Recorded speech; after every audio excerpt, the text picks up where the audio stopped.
नमस्कार, फोरसाइट्स टीवी में मैं शालीमार जायसवाल आपका स्वागत करती हूँ। महात्मा गांधी का जन्म 2 अक्टूबर 1969 को गुजरात के पोरबंदर में हुआ था। 2 अक्टूबर को हर वर्ष गांधी जयंती के रूप में मनाया जाता है।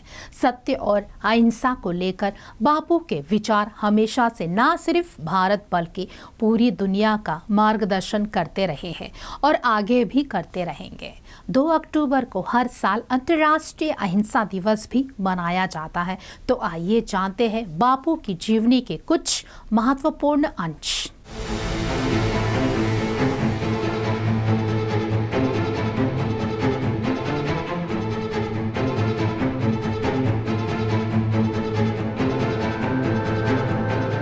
किसी ने भी कभी कल्पना नहीं की होगी कि गुजरात में पैदा हुआ एक व्यक्ति भारत की तारीख का वह हिस्सा बन जाएगा जिसको कभी फरामोश नहीं किया जा सकता है। ये वह व्यक्ति था जिसने अंग्रेजों की नींद उड़ा डाली थी, जिसे आज भी दुनिया सलाम करती है। और आज अगर हम आज़ाद भारत में सांस ले रहे हैं वो इसीलिए क्योंकि हमारे राष्ट्रपिता महात्मा गांधी ने अपने अथक प्रयासों के बल पर अंग्रेजों से भारत को आज़ाद कराया। यही नहीं, इस महापुरुष ने अपनी पूरी जिंदगी राष्ट्रहित में लगा दिया। महात्मा गांधी की कुर्बानी की मिसाल आज भी दी जाती है। राष्ट्रपिता महात्मा गांधी के पास सत्य और अहिंसा 2 हथियार थे, जिन्होंने इसे भयावह और बेहद कठिन परिस्थितियों में अपनाया। शांति के मार्ग पर चलकर इन्होंने न सिर्फ बड़े से बड़े आंदोलनों में आसानी से जीत हासिल की बल्कि बाकी लोगों के लिए प्रेरणा स्रोत भी बने। फोरसाइट्स टीवी की ओर से महात्मा गांधी जी को शत शत नमन व हार्दिक श्रद्धांजलि।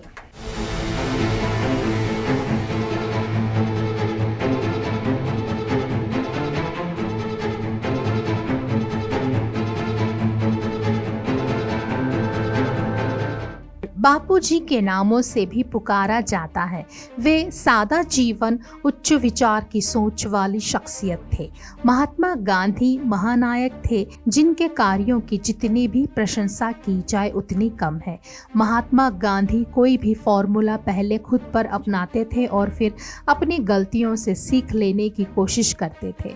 बापू का जन्म 2 अक्टूबर 1869 को गुजरात के पोरबंदर में एक साधारण परिवार में हुआ था। उनके पिता करमचंद गांधी ब्रिटिश हुकूमत के समय राजकोट के दीवान थे। उनकी माता का नाम पुतलीबाई था, जो कि धार्मिक विचारों वाली एक कर्तव्य परायण महिला थी। उनके महान विचारों का गांधी जी पर गहरा प्रभाव पड़ा था। महात्मा गांधी जी जब 13 साल के थे तब बाल विवाह की कुप्रथा के तहत उनका विवाह एक व्यापारी की पुत्री कस्तूरबा मनक जी के साथ कर दिया था। कस्तूरबा जी भी एक बेहद शांत और सौम्य स्वभाव की महिला थी। शादी के बाद उन दोनों को 4 पुत्र हुए थे, जिनका नाम हरिलाल गांधी, रामदास गांधी, देवदास गांधी एवं मनीलाल गांधी था। महात्मा गांधी जी शुरू से ही एक अनुशासित छात्र थे, जिनकी शुरुआती शिक्षा गुजरात के राजकोट में ही हुई थी। इसके बाद उन्होंने 1887 में बॉम्बे यूनिवर्सिटी से अपनी मैट्रिक की पढ़ाई पूरी की।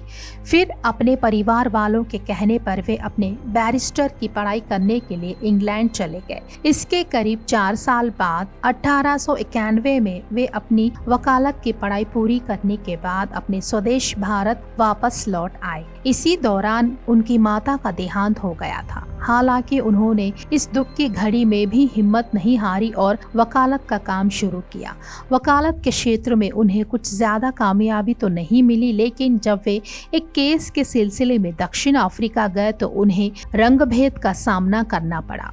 इस दौरान उनके साथ कई ऐसी घटनाएं घटी जिसके बाद गांधी जी ने रंग भेदभाव के खिलाफ अपनी आवाज बुलंद की और इससे लड़ने के लिए 1894 में लिटिल इंडिया कांग्रेस की स्थापना की। इस तरह गांधी जी ने अंतर्राष्ट्रीय स्तर पर रंग भेदभाव के मुद्दे को उठाया। महात्मा गांधी जी को वकालत के दौरान दादा अब्दुल्ला एंड अब्दुल्ला नामक मुस्लिम व्यापारिक संस्था के मुकदमे के सिलसिले में दक्षिण अफ्रीका जाना पड़ा। इस यात्रा में गांधी जी का भेदभाव और रंगभेद की भावना से सामना हुआ। आपको बता दें कि गांधी जी दक्षिण अफ्रीका पहुंचने वाले पहले भारतीय महामानव थे जिन्हें अपमानजनक तरीके से ट्रेन से बाहर उतार दिया गया।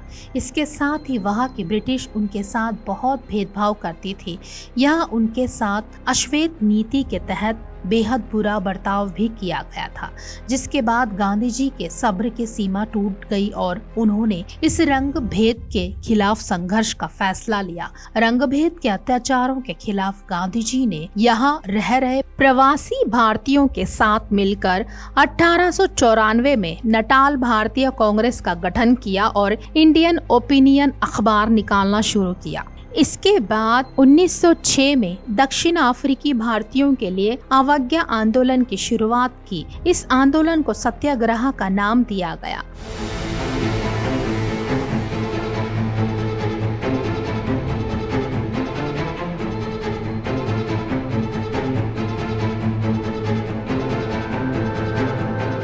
1915 में दक्षिण अफ्रीका में तमाम संघर्षों के बाद वे वापस भारत लौटे। इस दौरान भारत अंग्रेजों की गुलामी का दंश सह रहा था। अंग्रेजों के अत्याचार से यहाँ की जनता गरीबी और भुखमरी से तड़प रही थी। यहाँ हो रहे अत्याचारों को देख बापू ने अंग्रेजी हुकूमत के खिलाफ जंग लड़ने का फैसला लिया और एक बार फिर कर्तव्य निष्ठा के साथ वे स्वतंत्रता संग्राम में कूद पड़े। उन्होंने देश की आजादी के लिए तमाम संघर्ष और लड़ाइयाँ लड़ी एवं सत्य और अहिंसा को अपना सशक्त हथियार बनाकर अंग्रेजों के खिलाफ कई बड़े आंदोलन लड़े और अंततः अंग्रेजों को भारत छोड़ने के लिए मजबूर कर दिया।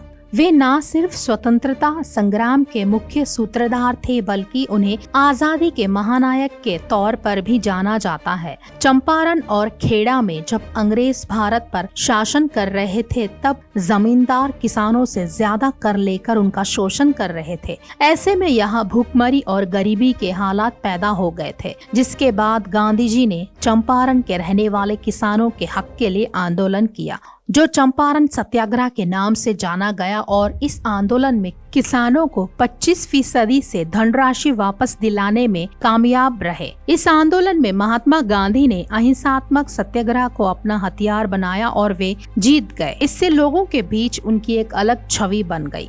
गरीब मजदूरों के बाद गांधी जी ने मुसलमानों द्वारा चलाए गए खिलाफत आंदोलन को भी समर्थन दिया था। ये आंदोलन तुर्की के खलीफा पद की दोबारा स्थापना करने के लिए चलाया गया था। इस आंदोलन के बाद गांधी जी ने हिंदू मुस्लिम एकता का भरोसा भी जीत लिया था। वही ये आगे चलकर गांधी जी के असहयोग आंदोलन की नींव बना। रोलेक्ट एक्ट के विरोध करने के लिए अमृतसर के जलियांवाला बाग में सभा के दौरान ब्रिटिश ऑफिस ने बिना वजह निर्दोष लोगों पर गोलियां चलवा दी, जिसमें वहां मौजूद 1000 लोग मारे गए थे, जबकि 2000 से ज्यादा लोग घायल हो गए थे।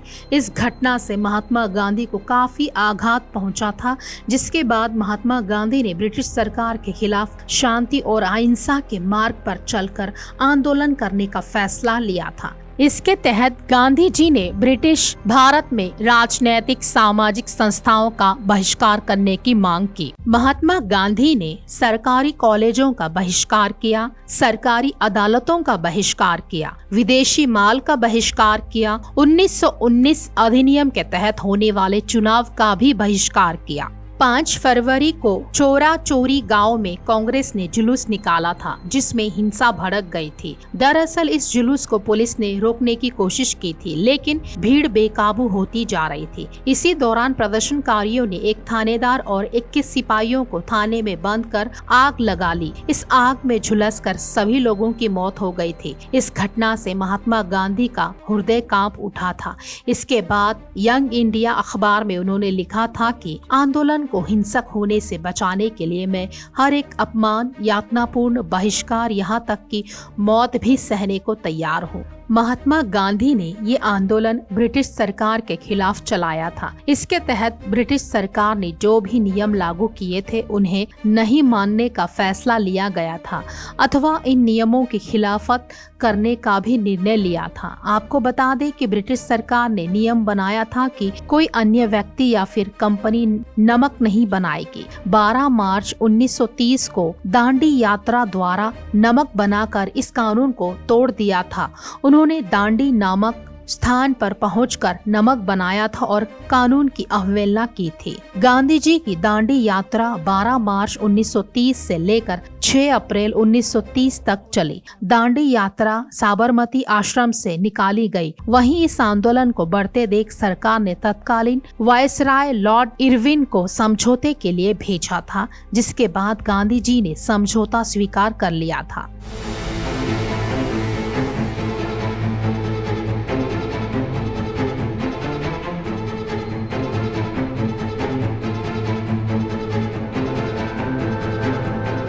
ब्रिटिश शासन के खिलाफ महात्मा गांधी ने तीसरा सबसे बड़ा आंदोलन छेड़ा था। इस आंदोलन को अंग्रेजों भारत छोड़ो का नाम दिया गया था। हालांकि इस आंदोलन में गांधी जी को जेल भी जाना पड़ा था, लेकिन देश के युवा कार्यकर्ता हड़तालों और तोड़फोड़ के माध्यम से इस आंदोलन को चलाते रहे। उस समय देश का बच्चा बच्चा गुलाम भारत से परेशान हो चुका था और आजाद भारत में जीना चाहता था। हालांकि ये आंदोलन असफल रहा था।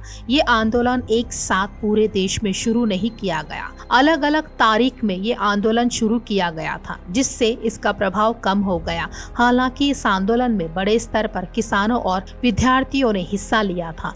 भारत छोड़ो आंदोलन में बहुत सारे भारतीय यह सोच रहे थे कि स्वतंत्रता संग्राम के बाद उन्हें आजादी मिल ही जाएगी, इसीलिए भी ये आंदोलन कमजोर पड़ गया।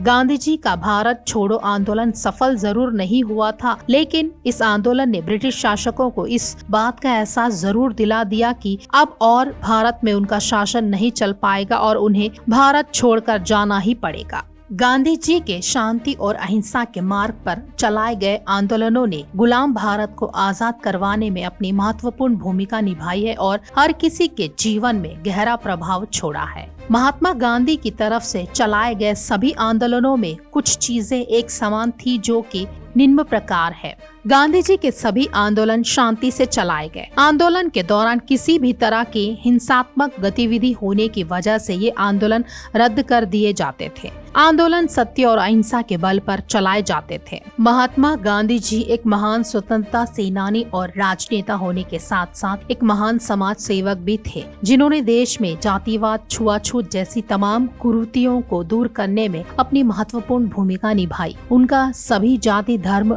वर्ग एवं लिंग के लोगों के प्रति एक नजरिया था। उन्होंने जातिगत भेदभाव से आजाद भारत का सपना देखा था। गांधी जी ने निम्न, पिछड़ी एवं दलित वर्ग को ईश्वर के नाम पर हरिजन कहा था और समाज में उन्हें बराबरी का हक दिलवाने के लिए अथक प्रयास किए थे। सत्य और अहिंसा के पुजारी महात्मा गांधी जी को राष्ट्रपिता की उपाधि भी दी गई थी।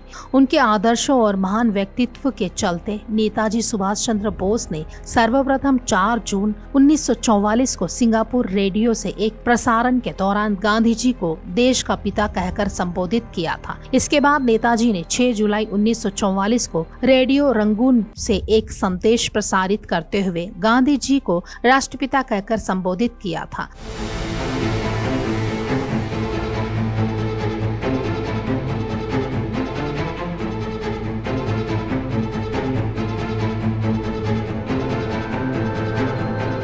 वहीं 30 जनवरी 1948 को गांधी जी की हत्या के बाद देश के पहले प्रधानमंत्री जवाहरलाल नेहरू जी ने भारतवासियों को रेडियो पर उनकी मौत का दुखद समाचार देते हुए कहा था कि भारत के राष्ट्रपिता अब नहीं रहे। सादा जीवन, उच्च विचार वाले महान व्यक्तित्व महात्मा गांधी जी के अपने कुछ महान विचारों से प्रभावशाली स्लोगन दिए हैं, जिनसे देशवासियों के अंदर न सिर्फ देश प्रेम की भावना विकसित होती है, बल्कि उन्हें सच्चाई के मार्ग पर चलने की भी प्रेरणा मिलती है। महात्मा गांधी जी के कुछ लोकप्रिय श्लोक इस प्रकार है: आपका भविष्य इस बात पर निर्भर करता है कि आज आप क्या कर रहे हैं, करो या मरो। शक्ति शारीरिक क्षमता से नहीं आती है, यह एक अदम्य इच्छा शक्ति से आती है। पहले वो आप पर बिल्कुल भी ध्यान नहीं देंगे, फिर वो आप पर हंसेंगे और फिर वो आपसे लड़ेंगे, तब आप निश्चित ही जीत जाएंगे। अपना जीवन कुछ इस तरह जियो जैसे कि तुम कल मरने वाले हो, कुछ ऐसे सीखो जैसे कि तुम हमेशा के लिए जीने वाले हो।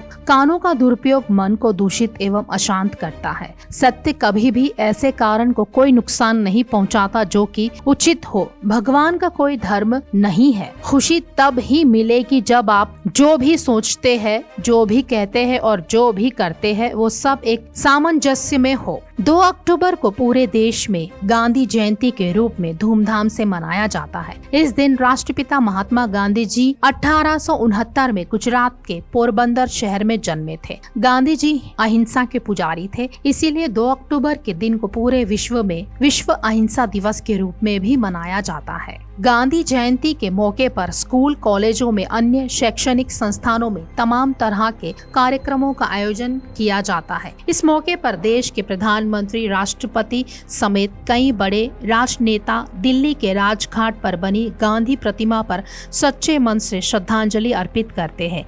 वहीं गांधी जयंती को राष्ट्रीय अवकाश भी घोषित किया गया है।